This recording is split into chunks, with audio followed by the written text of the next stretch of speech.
இப்போ நம்ம செய்ய போகிறது பூரணப்போலி.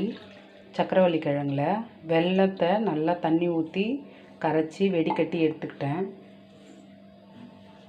அதுக்கப்புறமேல்ட்டு தண்ணி சுண்டினதுக்கப்புறம் நம்ம தேங்காய், சக்கரவள்ளி கிழங்கு வேக வச்சு எடுத்துக்கிட்டேன். தேங்காவை நல்லா மிக்சியில் போட்டு துருவி எடுத்துக்கிட்டேன். எல்லாத்தையும் மிக்ஸ் பண்ணி பூரணம் எப்படி செய்யறதுன்னு பார்க்கலாம். சேனலை லைக் பண்ணுங்கள், சப்ஸ்கிரைப் பண்ணுங்கள். வேக வச்சு தோல் உரித்து எடுத்தது. இதை நல்லா மசிச்சு வச்சுக்கலாம். இது மைதா மாவு, கொஞ்சோண்டு மஞ்சத்தூள், கடைசியாக மேலே எண்ணெய் மட்டும் தேய்ச்சி கொஞ்சம் ஊற வச்சுருக்கேன். அது போலியோட மேல் இது செய்யறதுக்காக. கொஞ்சம் தேங்காய் எடுத்து மிக்சியில் போட்டு இந்த மாதிரி துருவி எடுத்து வச்சுக்கிட்டேன். லைட்டாக கொஞ்சம் உப்பு போட்டுக்கலாம். ஏன்னா அந்த ஸ்வீட் உரைக்கணுன்னா உப்பு போட்டால் தான் அந்த ஸ்வீட்டை இன்னும் நல்லா எடுத்து கொடுக்கும். அதனால் உப்பு போட்டுக்கலாம். உள்ளுக்குள்ளவே கொதிக்கணும். பொங்கி வருது நல்லா.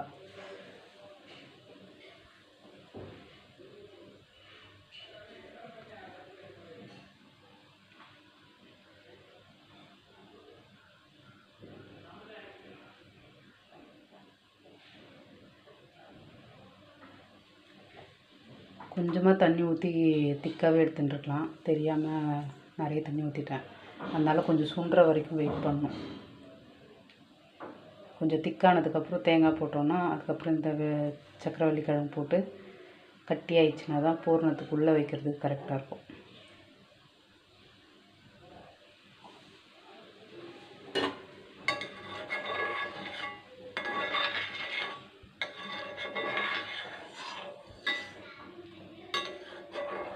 நல்லா கருப்பு வெல்லம், அதனால் கலர் நல்லா கருப்பாக இருக்குது.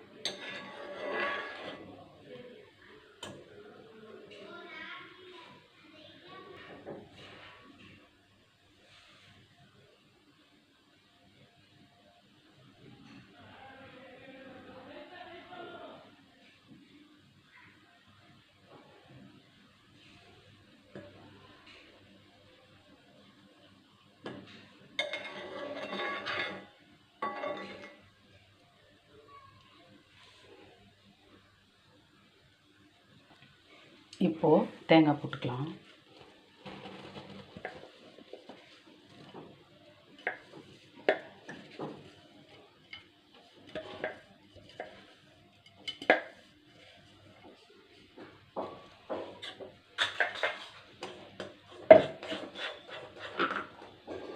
இப்போது சக்கரவள்ளி கிழங்கும் போட்டுக்கலாம்.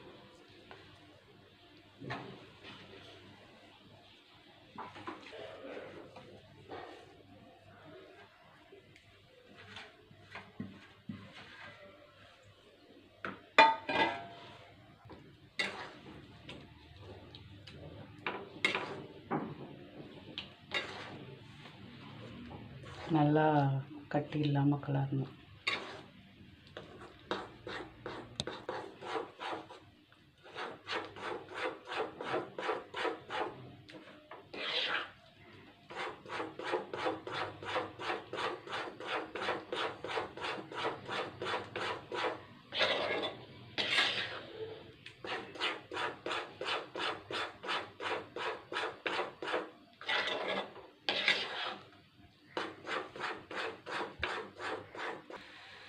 இப்போ நம்ம கொஞ்சம் நெய் போட்டுக்கலாம்.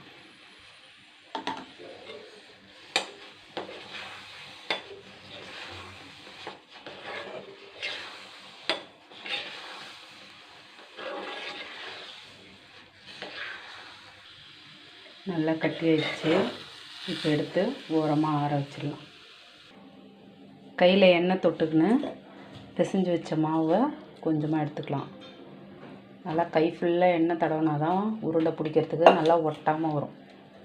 நல்லா எண்ணெய் தடவிட்டு உருட்டிக்கின்னு இந்த கீழே இருக்கிறதுலேயும் எண்ணெய் தடவிடணும். மீடியம் சைஸ் உருண்டையாக வச்சு பூரணத்தை எடுத்து உருண்டையாக பிடிச்சிக்கலாம். எண்ணெய் தொட்டுக்குன்னு மறுபடியும் பூரணத்தை எடுக்கலாம்.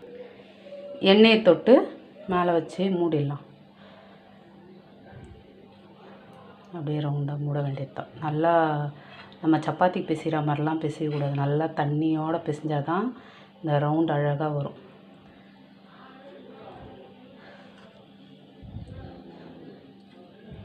அப்படியே எண்ணெயில் போட்டு மறுபடியும் சுற்றிக்க வேண்டியது தான். இந்த இடம் நல்லா மூடிக்கலாம். எண்ணெய் தொட்டுக்கணும் நல்லா.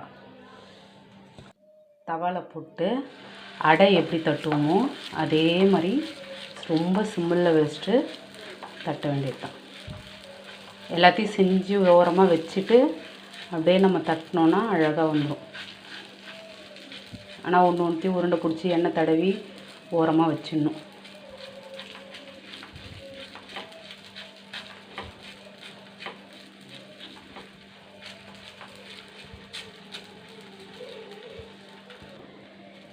லைட்டாக கொஞ்சம் நெய் ஊற்றிக்கலாம். சும்மா பட்டதும் படாத மாதிரி ஊற்றிக்கலாம்.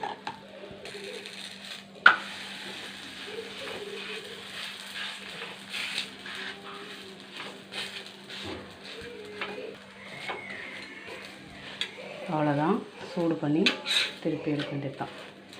செஞ்சு ஓரமாக வச்சு எல்லாமே எண்ணெய் தடவி வச்சுக்கணும். அப்போ தான் அடுத்தடுத்து ஒன்று ஒன்றா போடுறதுக்கு கரெக்டாக இருக்கும்.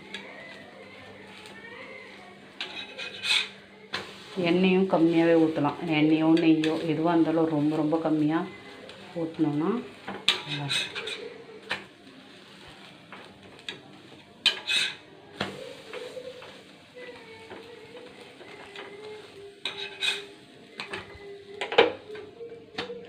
சுவையான ஸ்வீட் உருளைக்கிழங்கு போளி தயார். லைக் பண்ணுங்கள், சப்ஸ்கிரைப் பண்ணுங்கள்.